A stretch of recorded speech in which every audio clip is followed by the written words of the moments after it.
यहाँ पर ही रुका साथ ही दुनिया को बताया है कि वो तब तक नहीं रुकेंगे जब तक हमास का अंत नहीं हो जाता। जैसे जैसे हमास के आतंक का खात्मा हो रहा है, वैसे वैसे दुनिया भर के देशों के बीच जुबानी जंग छिड़ गई है, जबकि दुनिया के अलग अलग शहरों में हमास के समर्थन में ही लोग उतर आए हैं। लंदन, न्यूयॉर्क, स्पेन की सड़कों पर फिलिस्तीन के समर्थक और हमास के हमदर्द जुट रहे हैं, तो वहीं व्हाइट हाउस में इजराइल के समर्थन में नीली रोशनी की गई है, जबकि फ्रांस में एफिल टावर में ये रोशनी बता रही है कि हम इजराइल के साथ हैं। आपको बता दें कि इजराइल हमास के आतंक के खिलाफ निर्णायक जंग लड़ रहा है।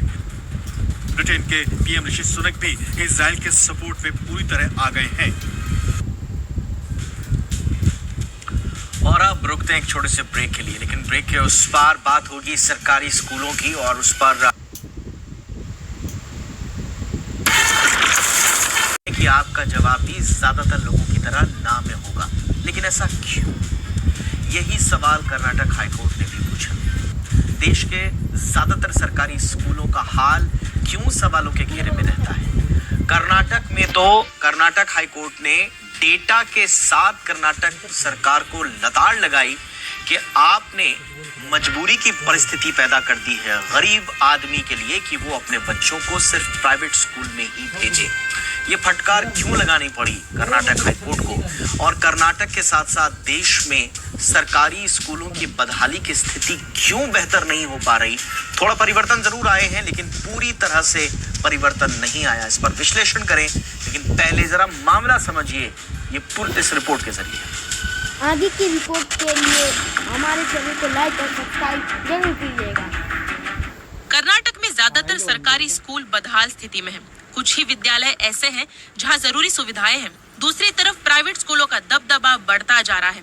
गरीब पेरेंट्स भी महंगी फीस देकर अपने बच्चों का दाखिला प्राइवेट स्कूल में कराने को मजबूर हैं। हाईकोर्ट ने मीडिया की खबरों के आधार पर साल 2013 में अदालत में दाखिल की गई एक जनहित याचिका पर सुनवाई करते हुए ये सवाल किया है कि सरकारी विद्यालयों में शौचालयों की कमी और पीने के पानी की सुविधाओं सहित अन्य खामियां साल 2013 में सामने लाई गई थी, लेकिन इन कमियों को अब तक दूर नहीं किया गया और न ही कोई कार्रवाई की गई है। कर्नाटक हाईकोर्ट ने कहा कि अभी तक 464 सरकारी विद्यालयों में शौचालयों की कमी है और 32 में तो पीने के पानी की सुविधा तक नहीं है। अदालत ने 8 सप्ताह के अंदर सभी विद्यालयों में मुहैया कराई जा रही बुनियादी सुविधाओं पर एक हलफनामा दाखिल करने का निर्देश दिया है। अदालत ने कहा कि क्या राज्य को ये सब बताना हमारा काम है? ये सब कई वर्षों से चला आ रहा है। बजट में विद्यालयों और शिक्षा विभाग के लिए कुछ राशि दिखाई जाती है, लेकिन उस राशि का क्या हुआ? अदालत ने गरीबों के लिए मुफ्त शिक्षा योजना का हवाला देते हुए कहा कि इस तरह की योजनाओं से कोई परेशानी नहीं है, लेकिन जिन विद्यालयों में गरीब छात्र पढ़ते हैं वहां जरूरी और बुनियादी सुविधाएं उपलब्ध कराना पहली प्राथमिकता होनी चाहिए। अदालत ने ये भी कहा कि शिक्षा एक मौलिक अधिकार है, लेकिन सरकार सरकारी विद्यालयों में सुविधाएं मुहैया कराने में विफल रही, जिसकी वजह से गरीब लोगों को अपने बच्चे निजी विद्यालयों में भेजने के लिए मजबूर होना पड़ा है, जो 3 वक्त का खाना तक नहीं जुटा सकते हैं। इस वजह से सिर्फ निजी स्कूलों को ही फायदा पहुंच रहा है। कर्नाटक हाईकोर्ट के फैसले के साथ ही पूरे देश की सरकारी शिक्षा व्यवस्था पर सवाल उठने लगा है, क्योंकि देश में ज्यादातर सरकारी स्कूलों का यही हाल है। ब्यूरो रिपोर्ट, जी मीडिया। मेरे साथ अशोक पांडे जी जुड़ चुके हैं, जाने माने शिक्षाविद हैं। अशोक सर, आपका बहुत बहुत स्वागत है। और यहाँ पर दर्शकों को ये भी हम जानकारी देना चाहेंगे कि हाईकोर्ट ने जो डिविजनल बेंच है, उन्होंने अपनी टिप्पणी के दौरान ये जरूर कहा कि देखिए वो किसी प्राइवेट स्कूल जो कि रूल ऑफ लॉ के तहत बनाया गया हो उसके खिलाफ नहीं है, बट वो सिर्फ कुठाराघात करना चाह रहे हैं सरकारी स्कूलों की परिस्थितियों पर, जिनमें एक तरफ हम देखते हैं कि वहां पर बुनियादी चीजों का अभाव है और दूसरी तरफ बहुत सारे स्कूल्स देश के ऐसे हैं जो बच्चों की कमी के कारण बंद कर दिए जाते हैं। इस जो टिप्पणी है सर, उस पर पहले आप ही की मैं उसमें नजरिया आपका चाहूंगा। और बुनियादी सवाल यही है सर, जो आज कोर्ट ने भी पूछा है कि क्या वाकई में मजबूर किया जा रहा है प्राइवेट स्कूल्स में जाने के लिए सरकारी स्कूलों में लापरवाही के कारण?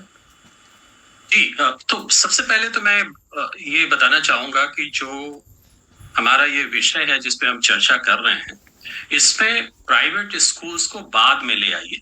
सबसे पहले गवर्नमेंट स्कूल जिसकी चर्चा कोर्ट में हुई और जिसके ऊपर टिप्पणी दी गई, उसकी चर्चा पहले होनी चाहिए। हम नैरेटिव को चेंज ना करें तो ये बहुत अच्छा हो। नहीं, प्राइवेट स्कूलों की हम बात ही नहीं कर क्या रहे कह रहा है? हम आज प्राइवेट स्कूल्स की बात ही नहीं कर रहे हैं सर।